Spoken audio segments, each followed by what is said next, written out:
Welcome! In front of me I have Honor Watch 5 and I'm gonna show you how to change or adjust the screen brightness on this watch.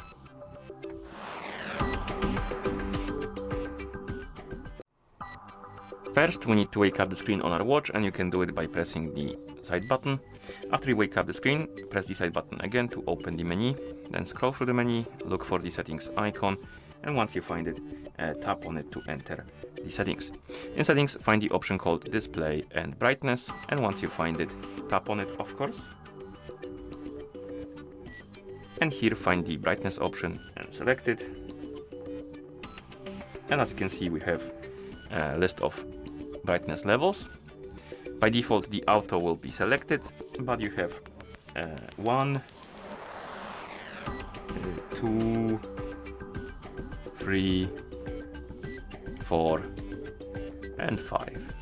So select the one you like, and then you can tap on OK to confirm. And once you're done, you can press the crown button to go back to watch face, and that's how you adjust the screen brightness on this watch. Thank you for watching. If you found this video helpful, please consider subscribing to our channel and leaving a like on the video.